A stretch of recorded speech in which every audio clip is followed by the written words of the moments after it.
Qu'est-ce que ça veut dire que d'avoir une relation personnelle avec Jésus-Christ? Qu'est-ce que ça change dans une vie, le fait de reconnaître Jésus-Christ comme notre Seigneur et Sauveur? Et à quoi peut ressembler cette vie nouvelle? La semaine dernière, nous avons exploré ensemble une expression très chère à l'apôtre Paul, qui est probablement une de ses expressions clés, qui résume, on pourrait dire, toute sa théologie du salut et qui parle de notre union vitale avec le Fils de Dieu. Et cette expression est toute simple mais profondément riche. En Christ. Un chrétien est une personne qui se trouve en Christ, qui est uni au Seigneur d'une manière que rien d'autre ne se compare dans le monde. Des images nous sont données dans le Nouveau Testament, nous en avons vu plusieurs la semaine dernière, mais en réalité, cette union que nous avons en Christ est unique et exceptionnelle. Ce n'est pas une simple connaissance ou une simple amitié qui nous lie au Seigneur Jésus, mais rien de moins qu'une union profondément vitale, intime et permanente. Et ce matin, nous voulons explorer un peu plus le sens de cette réalité. Et pour ce faire, nous allons nous tourner vers l'épître de Paul aux Éphésiens. On sait évidemment que chaque livre de la Bible a un thème central, n'est-ce pas? Genèse nous parle des origines, Genèse et Matthieu nous parlent du royaume, Galates nous parle de liberté. En Éphésiens, l'apôtre Paul souhaite nous parler des bénédictions que nous avons reçues en Jésus-Christ. Dans sa lettre, écrit le commentateur Frank Horton, Paul nous invite à comprendre l'incompréhensible, à saisir l'insaisissable et à atteindre l'inaccessible. Fin de la citation. Paul nous présente les plus riches et les plus profonds des mystères spirituels dans cette lettre.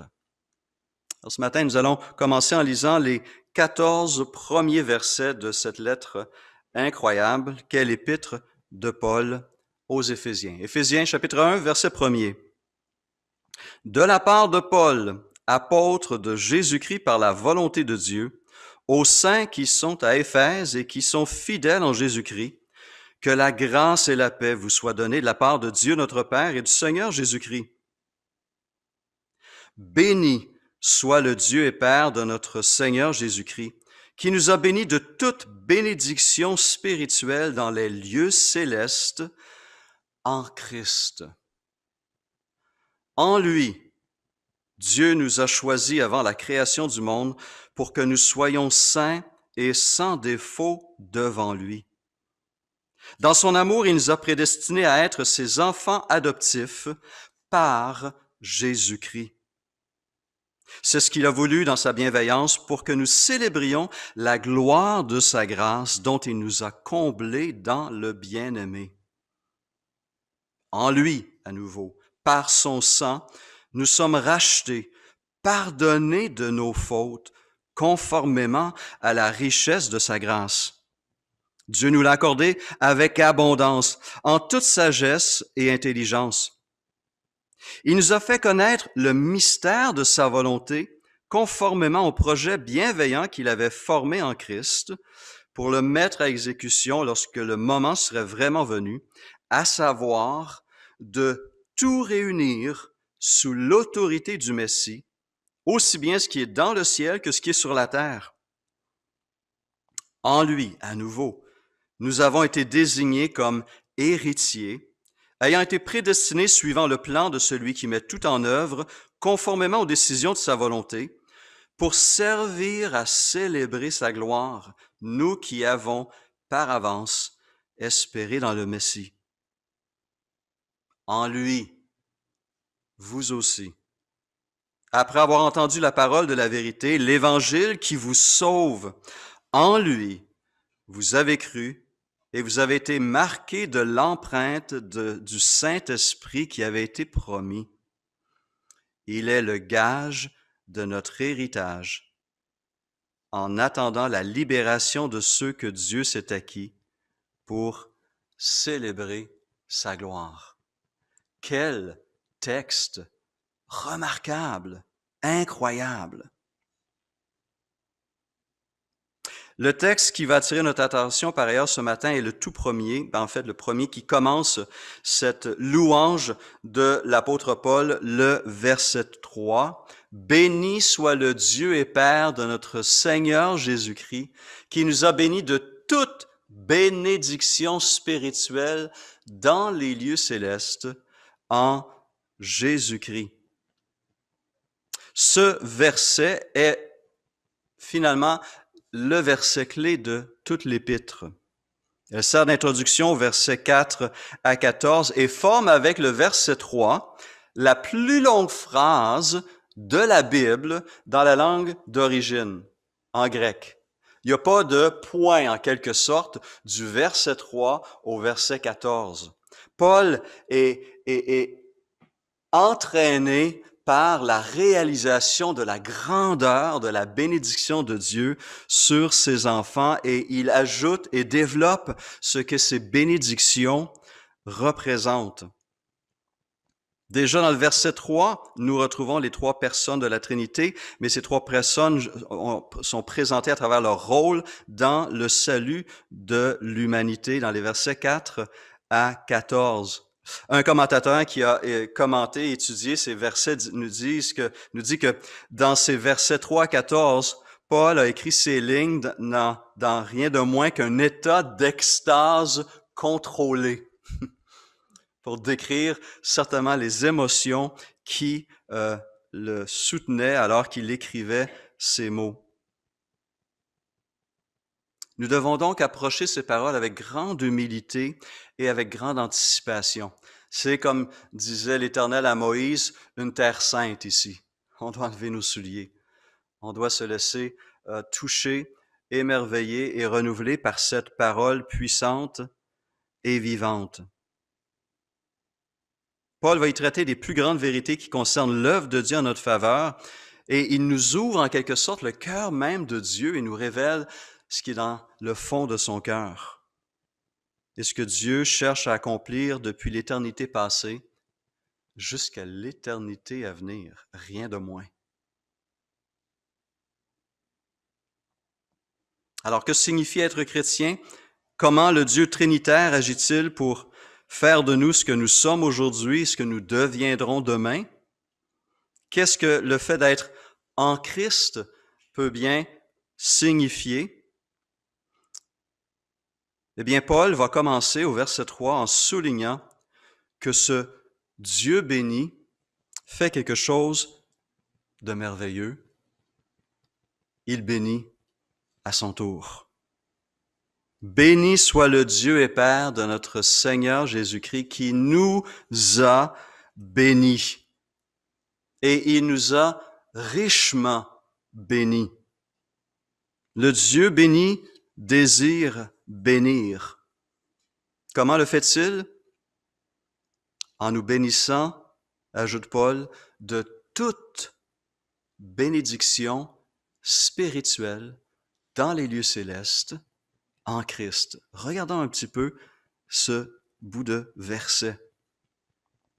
Ces bénédictions dont Paul va élaborer, décrire, présenter dans les versets 4 à 14 sont nôtres grâce et uniquement grâce à notre union à Jésus-Christ.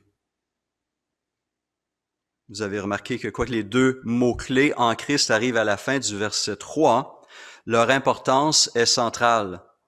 Elle va se retrouver constamment dans l'épître aux Éphésiens.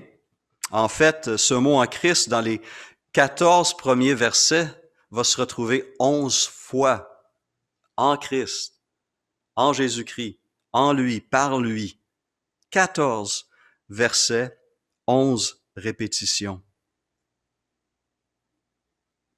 Alors, un homme incroyant peut passer sa vie entière à parcourir la planète à la recherche des plus belles choses. Il peut se consacrer sa vie à tenter d'amasser la plus grande fortune inimaginable. Et à cette époque, avec les nouvelles technologies, on a des fortunes renversantes qu'on n'aurait pas pu imaginer il y a à peine quelques décennies, des dizaines de milliards de dollars, et on parle bientôt de centaines de milliards de dollars. C'est des chiffres renversants qui n'ont aucun sens.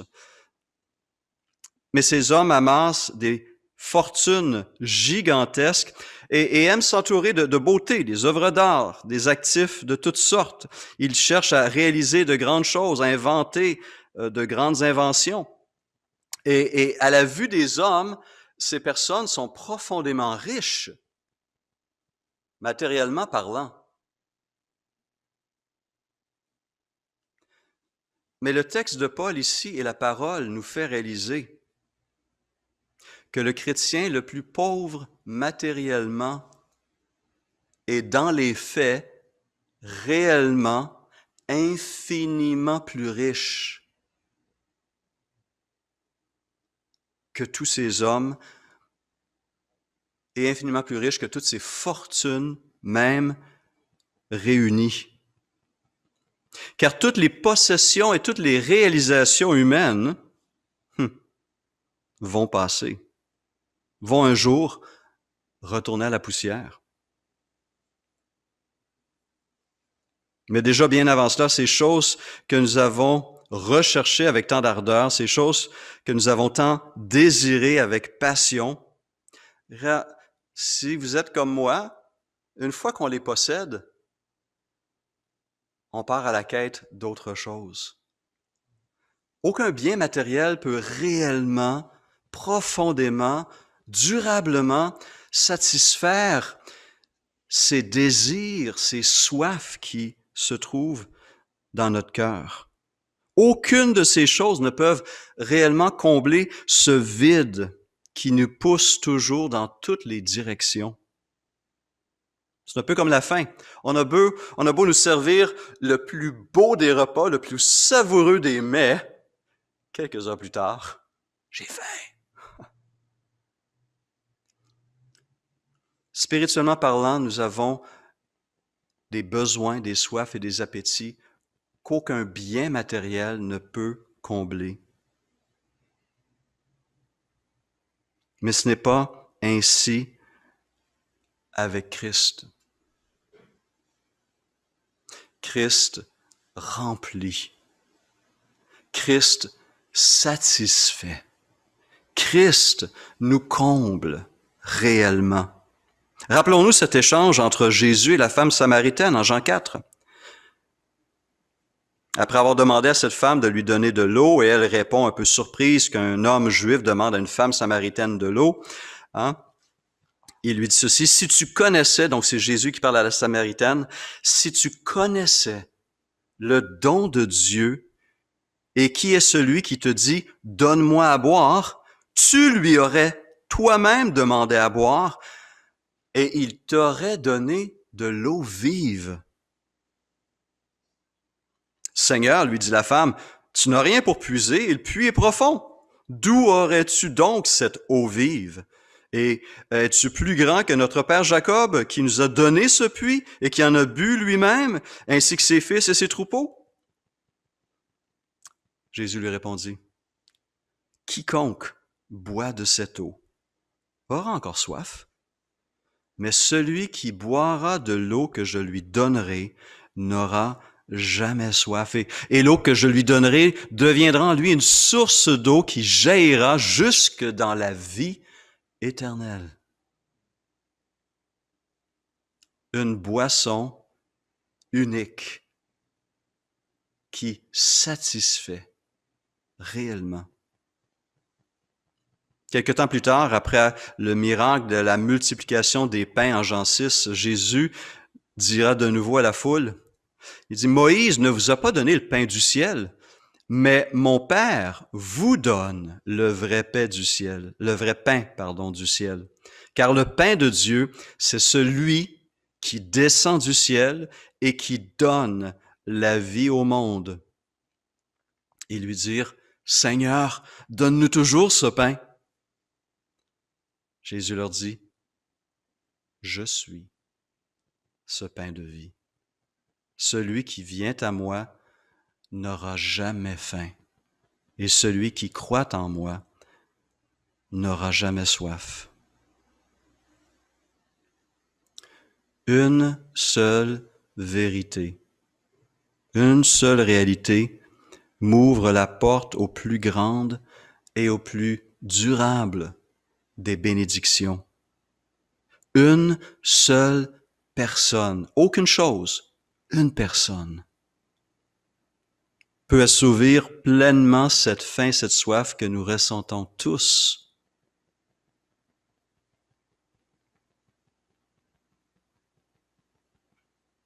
Et c'est la personne de Jésus-Christ. Un autre qui a découvert cette réalité, c'est celui qu'on appellera plus tard l'apôtre Paul, Saul de Tarse. Alors qu'il pensait servir son Dieu en persécutant l'Église de Jésus-Christ, les disciples de Jésus-Christ, il a rencontré le Seigneur ressuscité sur cette route qui le menait de Jérusalem à Damas. Et après avoir vécu une transformation qui est une conversion radicale chez lui, Paul a pris le temps d'examiner sa vie passée, sa vie présente et sa vie à venir. Et quelques années plus tard, après avoir analysé et dressé son propre pédigré, après avoir souligné tout ce qu'il avait accompli sous son zèle charnel en tant que religieux, écrira ces paroles en Philippiens chapitre 3. Ces choses, tout cet arrière-plan, tout ce pédigré, tout cet héritage, tous ces acquis, toutes ces actions passées, ces choses qui étaient pour moi des gains, je les ai regardées comme une perte à cause de Christ. Et même, ajoute-t-il, je regarde toutes choses comme une perte à cause de l'excellence de la connaissance de Jésus-Christ mon Seigneur, pour lequel j'ai renoncé à tout, et je les regarde comme de la boue. En grec, c'est un terme encore plus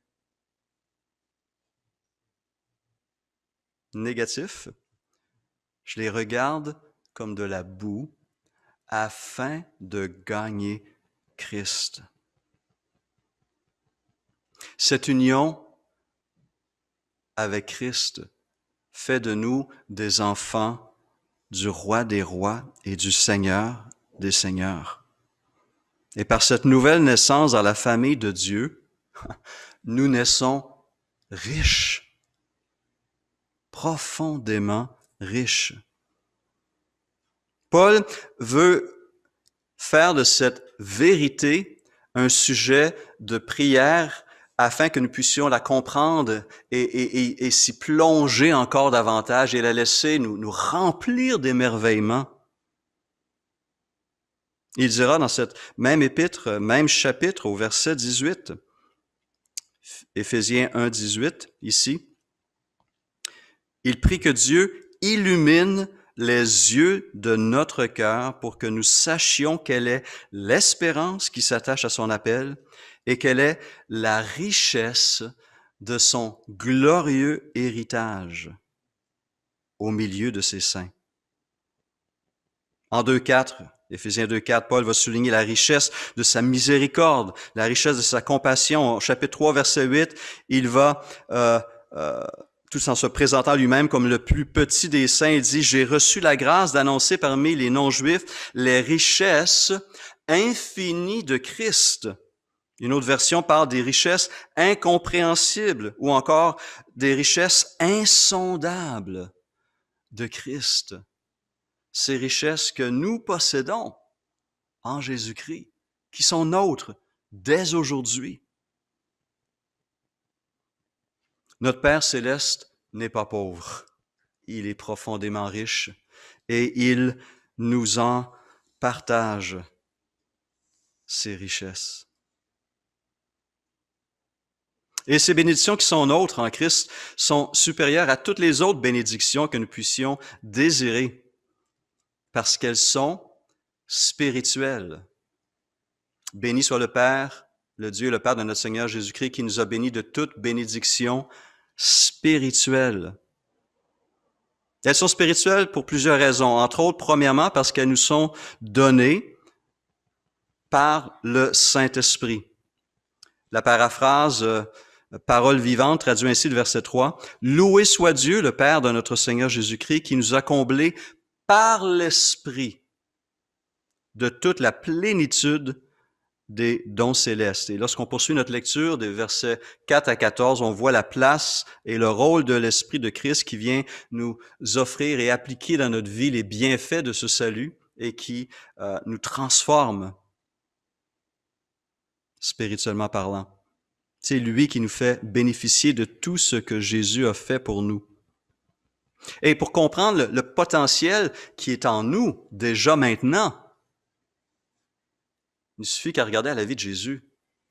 Oui, Jésus était Dieu, fait homme, mais on doit réaliser que durant cette incarnation, durant ce temps sur terre, ce qu'il a dit, ce qu'il a fait, l'a été fait par la puissance du Saint-Esprit, en tant qu'homme soumis pleinement à la direction de Dieu. Et il nous a donné ce même esprit. Elles sont aussi spirituelles en contraste au matériel. Alors, il est évident qu'un disciple de Christ doit être reconnaissant aussi pour les nombreuses bénédictions matérielles qu'on reçoit. La santé, la nourriture, un toit, la famille, un travail.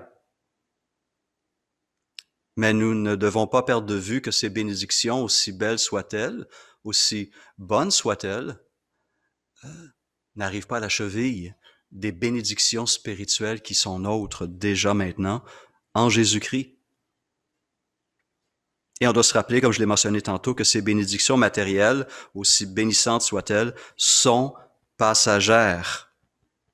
Matthieu 24, 35, Jésus le rappelle, « Le ciel et la terre passeront. » Paul va souligner cette vérité lorsqu'il dira aux chrétiens de l'Église de Corinthe, « Nous regardons non point aux choses visibles, mais à celles qui sont invisibles, car les choses visibles sont passagères, mais les invisibles sont éternelles. » Les bénédictions spirituelles sont aussi supérieures aux bénédictions matérielles parce que ces dernières ne nous aident pas autant à pleinement vivre cette vie nouvelle devant Dieu et pour Dieu. Ce sont les bénédictions spirituelles qui nous aident réellement à vivre d'une manière qui va réjouir le cœur de notre Seigneur, le cœur de notre Dieu. Mais il y a un autre mot dans ce verset qui souligne toute la générosité incroyable de Dieu à notre égard. Il nous a bénis de toute bénédiction spirituelle dans les lieux célestes en Christ. Alors, ce n'est pas le cas avec les bénédictions matérielles. On est d'accord. Certains vont être bénis avec une bonne santé, mais sans grande fortune. D'autres pourraient être très riches, mais ne pas bénéficier d'une bonne santé. Dans le domaine spirituel, chacun d'entre nous avons été bénis de toute bénédiction spirituelle dans les lieux célestes en Jésus-Christ. Lorsque Dieu bénit spirituellement, il bénit abondamment. Une troisième vérité que ce verset fait ressortir est la sphère dans laquelle ces bénédictions se retrouvent. Le texte précise dans les lieux célestes. Alors, les hommes incroyants vont se désintéresser complètement, dans la grande majorité du temps, du monde spirituel. Pour eux, tout ce qui compte, c'est le ici et le maintenant, le concret, ce qui se voit, ce qui se touche, ce qui se mange, ce qui se manipule, le monde matériel. Les gens iront jusqu'à se donner littéralement la mort, pensant mettre fin à leur souffrance, sans prendre conscience qu'il y a une réalité au-delà. Et que ce qui se fait ici-bas a des conséquences aussi dans l'éternité. Jésus les appelle en Luc 16:8 les enfants de ce monde ou les enfants de ce siècle. Paul dira d'eux en Philippiens 3:19 que leur fin sera la perdition. Ils ont pour Dieu leur ventre. Ils mettent leur gloire dans ce qui fait leur honte. Ils ne pensent qu'aux choses de la terre. Ça décrit l'homme d'aujourd'hui, la femme d'aujourd'hui. On ne regarde que sous le soleil, sous le ciel. Et on oublie ce monde vaste et riche, ce monde spirituel. Mais pour le chrétien, il est conscient que sa citoyenneté est aux cieux. Il est conscient que son nom est inscrit dans les cieux. Il est conscient qu'il est un étranger et un voyageur sur cette terre, et c'est pourquoi il est conscient qu'il ne doit pas trop s'y attacher. Car rien ni personne ici-bas ne pourra combler ces désirs profonds de notre cœur. Ce désir de justice, de paix, de joie profonde, d'amour, d'intimité, de pureté. Rien ni personne dans ce monde ne peut combler ces désirs qui sont bel et bien dans le cœur de chacun d'entre nous.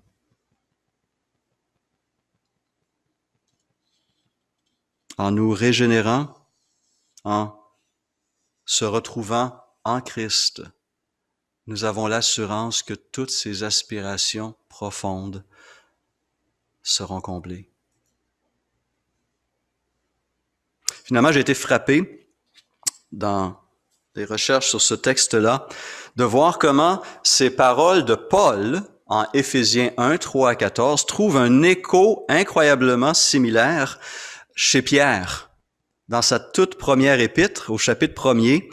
Et je vous lis ces 2 premiers versets du chapitre 1, 3 et 4 où il dit ceci. « Béni soit Dieu, le Père de notre Seigneur Jésus-Christ, qui, selon sa grande miséricorde, nous a régénérés pour une espérance vivante par la résurrection de Jésus-Christ d'entre les morts, pour un héritage qui ne peut ni se corrompre, ni se souiller, ni se flétrir. Il vous est réservé dans les cieux, à vous qui, par la puissance de Dieu, êtes gardés par la foi pour le salut, prêt à être révélé dans les derniers temps. » Ces mêmes vérités remplissaient le cœur et l'esprit de l'apôtre Pierre. Et je crois que ces mêmes vérités-là doivent aussi remplir nos pensées et notre cœur. Non seulement ce matin, mais à chaque jour. Elles sont grandes, elles sont merveilleuses, elles pointent vers un Dieu profondément généreux qui veut bénir ses enfants. Ce message renversant, cette bonne nouvelle est nôtre en Jésus-Christ. Et il n'y a qu'une seule bonne façon de réagir à celle-ci, en offrant à notre tour nos corps comme des sacrifices vivants pour Christ, en se consacrant à son service de telle façon que son nom et son nom seul soient glorifiés.